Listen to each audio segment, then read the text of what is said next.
Nurture and support begins in 3, 2, 1.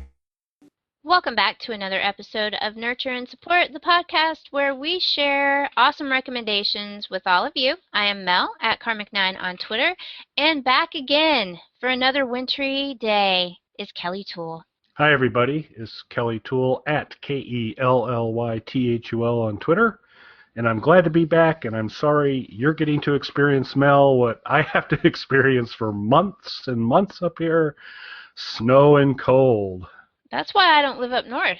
That is why I live in Texas, because we get it once a winter, and I am in the middle of it right now, and it is not cool. Not cool at all.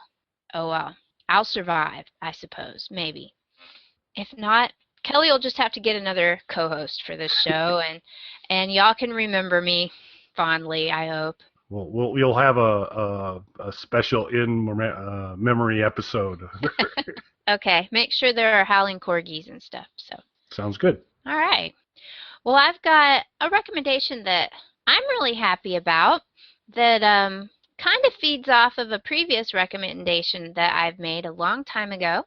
So I thought I would throw it out there and tell you it's worth paying a little bit of money for.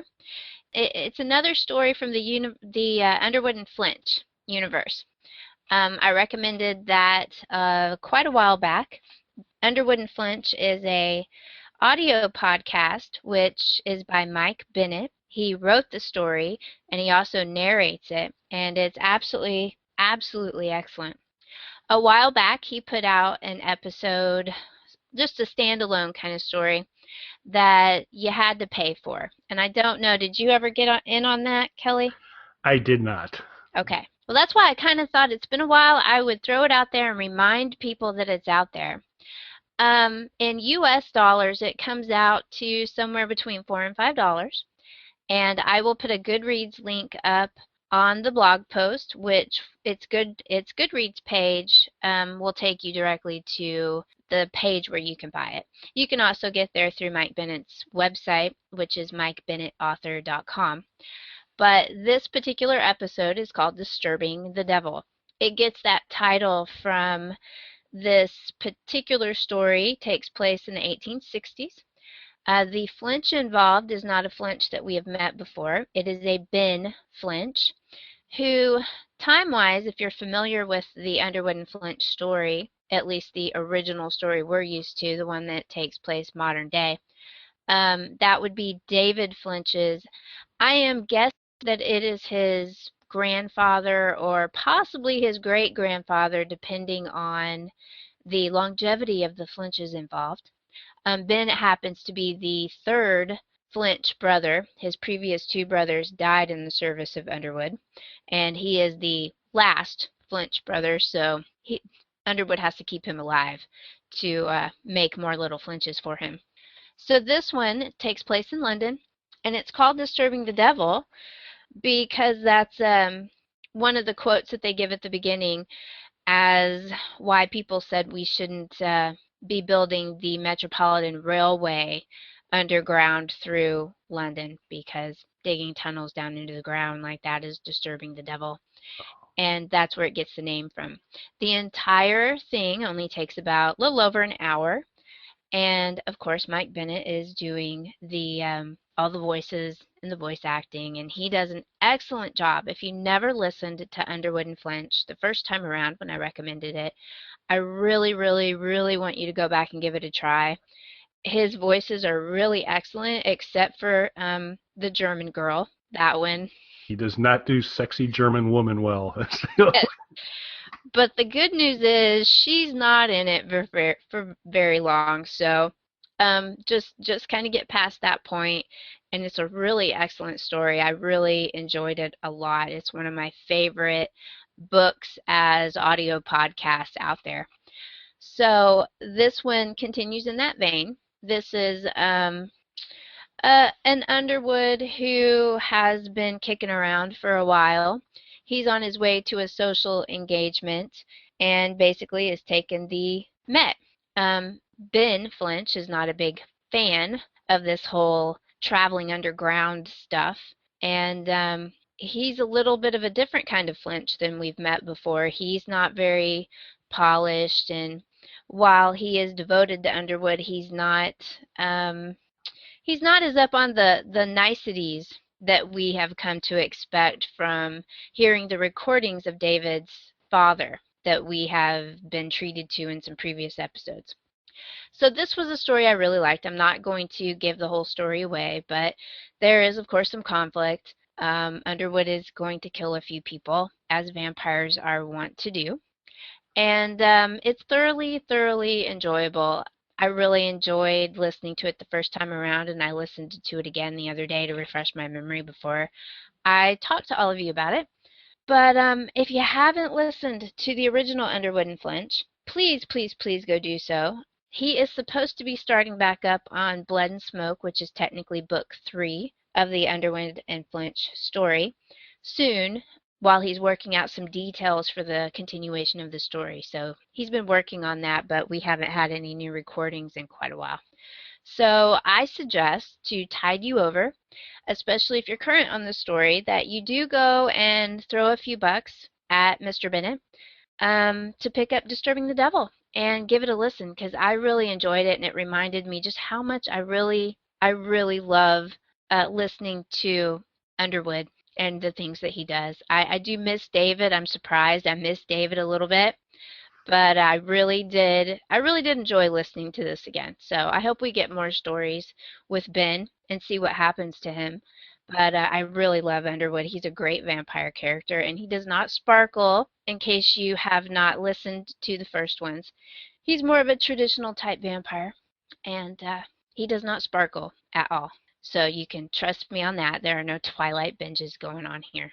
Yeah, and boy, it was quite some time back when you and Tony had kind of mentioned quite a bit about Underwood and Flinch, and I had not really done much with consuming it kind of entertainment that way, and it is fantastic, and Mike Bennett is so enjoyable to listen to, particularly his Underwood, the vampire, is awesome. And you're right, David, I found initially a little on the annoying. I don't know, I just was not warming to him. Yeah. But as the story developed, he became a much more a character you could get behind. Yeah. And the interplay between them was fun. So yeah. And you got a little flavor of what the interplay was with his father, Mm-hmm. And which would be different. And then others sounds like even another Flinch and another different level of interaction. So that'd be cool. Yeah. So I think I may have to throw some money Mr. Bennett's way. Yeah, when I got it, it was about $4.11. It depends on the exchange rate at the time. So it should fall between $4 and $5 for the episode. It's a little bit over an hour long, so it's a real quick listen. In case you're not familiar with the Underwood and Flinch story, the podcast is free. So all of the other stories that are out there available for Underwood and Flinch and Blood and Smoke, those are all free podcasts that you can subscribe to on iTunes and through Mike Bennett's website. But those are free. This is the only one that he is putting out there as a paid episode. So I fully support him. I even have the big hardbound book of Underwood and Flinch, the first two. So I really love the story. I was really surprised at it. It's one of the first ones I had ever listened to of this type, and I just really loved it. He knocked it out of the park. So I think you'll really enjoy his voice abilities on this. Just ignore the German girl, and stick with it for a few episodes, and you'll love it too. I feel pretty confident in that. Sounds great. Yeah, I think I will have to. I'm not really sure why I didn't pull the trigger on it when it came out, but because I do really enjoy it, and it's only $4 or $5. It's for that level of entertainment.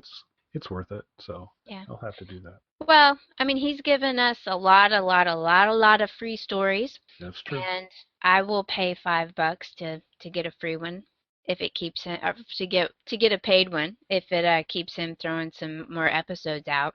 So that's what reminded me of it. It occurred to me the other day that, hey, I wonder if I've just missed him putting out more Blood and Smoke episodes. And I checked, and I was disappointed. I was like, well, I guess I'll go listen to Disturbing the Devil again. Yeah, so hopefully our listeners will do that. We can get him a nice pile of money, and he can get to work on the Yes. other ones. Get the Because free stuff for him. I need more stories. So all of you go give him $5, and we'll be cool. There you go. Very, very cool. All right, so my guy recommendation, he's going to want the money right away. so you're gonna have to. He's not offering anything for free here.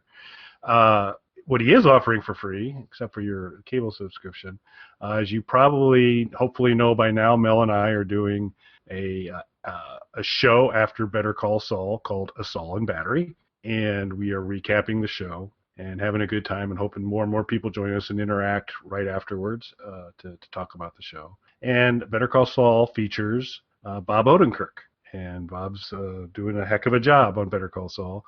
But Bob is a multi-talented individual, and he has also written a book, which is my recommendation for today, which is A Load of Hooey by Bob Odenkirk, which is, so for those of you not familiar with Bob, he's been a comedy writer for occasionally performer and always a writer for a very long time. He wrote for Saturday Night Live, the character about the guy, the character that's the guy living down in a van by the river. That's a Bob Odenkirk sketch. He did the Mr. Show as well. Now you can do searches on YouTube and see all sorts of old Mr. Shows, and those are all really, really funny. In fact, one of the Mr. Shows features Michael McKean, and so it's a pretty interesting, not an exact parallel to where they're at now, but kind of an interesting one. But for today, I am recommending A Load of Hooey. And so I want to give, it's a series of short-ish stories. The whole book itself, this is like right in my wheelhouse, 115 pages. So this is not a massive read, but it's a series of short stories with such items as Didn't Work for Me, I Think I Just Met God, Hitler Dinner, The Hitler Dinner Party, a play. Martin Luther King Jr.'s worst speech ever, which is an absolute hilarious one, and truly a horrible speech. The Origin of Blackbird, the Beatles song Blackbird, you get the backstory behind that. The Second Meeting of Jesus and Lazarus, which is another good one from there. And then in addition to the stories, on occasion what he does is he offers enhanced quotes. So he takes a quote and then he kind of improves upon it a little bit. And to give you an example of a couple of those, there was a Mark Twain quote which was, "If you tell the truth, you don't have to remember anything." That was the Mark Twain quote. It's a good quote. Mr. Odenkirk enhances it to, "If you tell the truth, you don't have to remember anything. You can just be a big dummy who doesn't remember anything ever, but who everybody trusts a lot. A big, stupid dummy." Mark Twain. Okay. That's a good one. And then, of course, you all remember "The Buck Stops Here" from Harry Truman. Modified version, "The buck stops here. I will not give you $1. This one stays right here in my pocket. I don't care if you're a Girl Scout and I already ate half the cookies. I'm the president. I can eat any cookies I want and I do not pay." Harry S. Truman. So that gives you a flavor of it. And so I really enjoyed it. It is funny. The one caveat is that there was really only one of these little mini chapters I didn't care for a whole lot. Mm-hmm. And it's called "Why Not to Read This Book on the Toilet," and it leads off the book. It's the very first story. And so if you do get it and you hit the first story and you're going like, I'm not sure this is going to be that great. To me, that one stands out differently than the rest of them. And it was just the only one that it didn't quite do it for me. Okay. And so this is taking a long enough pause to allow Mel the ability to chop this out if we decide it doesn't work. But what I wanted to at least try and do here is I'm going to read something, and then if this doesn't really work out the way we like it, then Mel will be able to delete it. We won't have to worry about it. So, but I will. Well, you'll get the whole book and you'll enjoy it. I will give you an example of what one of the chapters is like, and this is called "Putting It Out There." The preface to it is that if I were running for president, the first thing I do is hold a press conference and get all my skeletons out on the closet onto a table, a skeleton table, if you will, if such a thing exists, big enough for a couple skeletons. So it was basically his speech out if he was president, and I would like to read that speech to you now. Okay. Yes. Before I announce my candidacy for President of the United States, I want to comment on some rumors and accusations that I'm fairly certain will come to the fore as my campaign gains steam. I will warn you, I'm going to be more open than any candidate has ever been. So please usher the children out of the room at this time. The first and foremost accusation will be that I have cheated on my beautiful wife, Betty. I have cheated on my beautiful wife, Betty. I have cheated on her more than once, more than twice, more than 3 times. I could go on, but you get the gist. I have cheated on Betty in brief one-night affairs and a few long-term ones. I've cheated on her with men and women, with groups of men and women, and one person who is kind of an either-or, if you get my drift. My beautiful wife, Betty, doesn't know about this, but we will be discussing this in private soon after this press conference ends, and then later in public, and possibly in a court of law. Now, I have not always been a willing participant in these, shall we call, sex games. Sometimes I was drunk. One time I had a blindfold on. Twice I was paid. Once I did it on a dare. But in at least 30 instances that I can recall, I was cooperative and willing, so don't get the idea that I'm a quick lay or easy to blindfold. In fact, I put the blindfold on myself. The media will, no doubt, suggest that there's something weird about me wearing a blindfold and having sex with 2 people I'd hardly met 2 hours before, but I assure you, I was on ecstasy and I would have tried almost anything. Now, a further word about my beloved wife, Betty. I have been married to the same wonderful, understanding, occasionally oblivious woman for 32 years. And through it all the sex with other people, all the awesome nastiness, I have stayed married to her, with a quiet pride in myself on what a good guy I am. In all of these years, I've only married one other woman and had but one other second secret family. And this was in another state, more than 30 miles away, and believe me, the added responsibility, as well as the commute, was no picnic. My enemies will try and twist this and accuse me of polygamy. But it's not polygamy because neither wife knew about each other. And I think polygamy usually means wives need to know about each other, right? I'm not sure about that, but I'm sure I'll find out after this press conference, and I'll get back to you with a definition as clarified by a court of law. So there you have it. I've committed adultery, pickpocketing, and general scumbaggery on a semi-regular basis, and now you know. Did I fail to mention the pickpocketing? Well, I'm a pickpocket. I do it all the time. I can't help myself. I'm sure with the Secret Service around, I'll be forced out of it and forced out of my exciting little hobby, but then again, maybe they'll make it easier. They might provide cover for me. This is going to work great. So vote for me and let the pickpocketing begin. So that gives you a flavor. I can totally see him reading that speech. Yeah, much better. But that was my hesitancy to do it because he has got such a tremendous delivery of things that just that is magic, and hopefully I didn't butcher it up too much. But nah, it's good. So did you read the paper book or did you listen to the audiobook? I did I got an ebook, so I had it on my e-reader, so I did it that way. Okay. I have the ebook, but the audiobook, but I haven't listened to it yet. He actually narrates the audiobook. Oh, so that'll be so then you can actually hear how that should be done. Well, I got it off of Audible a while back. I just haven't listened to it yet. It looks like it's it's about 2.5 hours long, but he narrates it, and it lists a couple other narrators, so I don't know if they just make appearances or if it's a cast type thing. Yeah, I think there was a fairly long interview on the Nerdist with him a while back, and it was right when this was coming out. And I think he did actually get a couple of his connections and friends to do a few of these as well. So it should be good. But it's a fun read. I think the audio would probably be incredibly awesome as well, however you want to consume it. But it's a fun book. And so Bob Odenkirk's A Load of Hooey is my recommendation for the week. Cool. Well, I already have it, so I'm going to give it a listen. There you go. Yeah, and you might skip over, just muscle your way through that whole don't read this book on the toilet thing, because that one didn't do it for me. Okay. That's cool. So I thought you did a great dramatic reading. Thank you very much. I practiced. I actually did it. I did it once before, looking like an idiot down here, going, see how it goes. But so I did all right. There you go. Trying to channel Bob.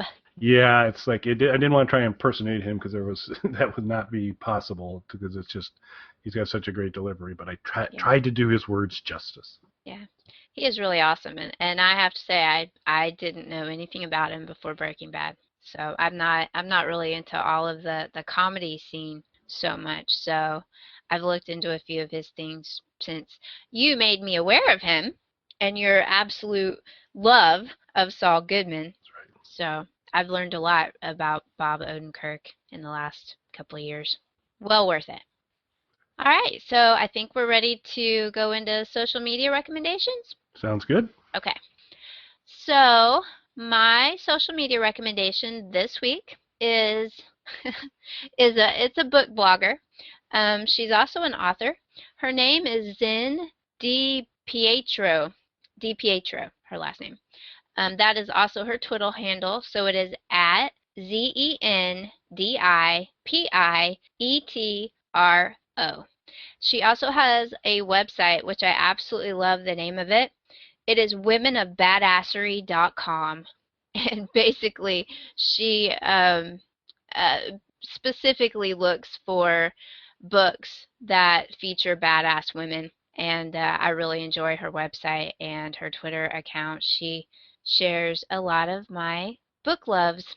Recently, she did a review of Ancillary Justice by Ann Leckie, which I have promised y'all I will talk about at some point when I get the second book finished. So anyway, I like her at Zen DiPietro. Womenofbadassery.com. Very cool. Excellent.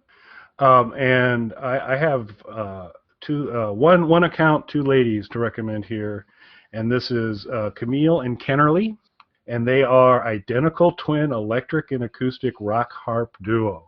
So so we introduced the harp now in as another instrument recommended by Nurture and Support. Yep. The Twitter handle is Camille Kennerly, so that's CamilleKennerly, and they tweet fairly regularly. I do, recommend the Twitter account.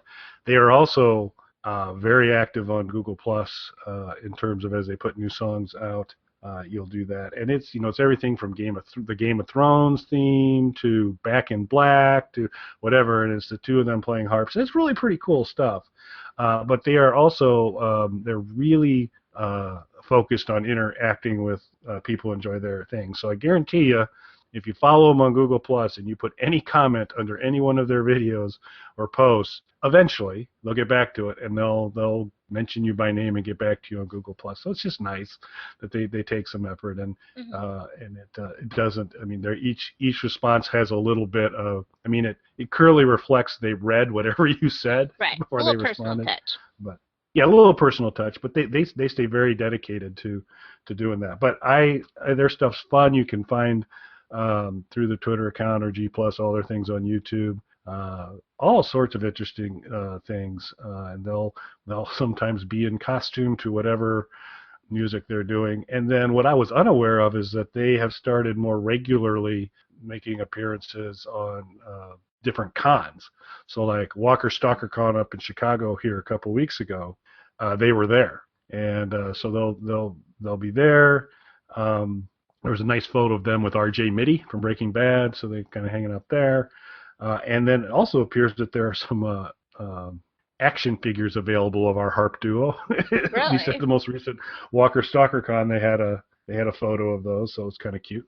Cool. So, but they're fun, they're nice and interactive, and a little who can't like rock harp guitar music or rock harp music rather. So I've seen you share their stuff on G Plus, and I've watched several of their videos from your share links. So, but I don't actually follow them yet, so I will. So y'all remember this day. Kelly has recommended harp music to all of you. It's electric harp. Yeah. But yes. So it's Electric not just me and my cellos. Maybe this is going to be renamed Cellos and Harps. Yes. Recommendation podcast. So awesome. But that's not our name. But our good friend Matt will tell you what our name is. All the many ways you can interact with us. Don't forget to also catch us Monday nights 15 minutes after the end of every Better Call Saul, we get on and we talk about the episode, favorite quotes, have some fun. So would love to see you there. Yep, and links to all that show up on the nurtureandsupport.net. So you can get all the links to watch the assault and battery goodness. There you go. So we'll be back next week, everybody. Thanks for listening. You can contact us on our website, nurtureandsupport.net, or email us at nurtandsupp@gmail.com. That's NURTANDSUPP@gmail.com. Or tweet us at nurtandsupp on Twitter. Nurturing and supporting. Darn it.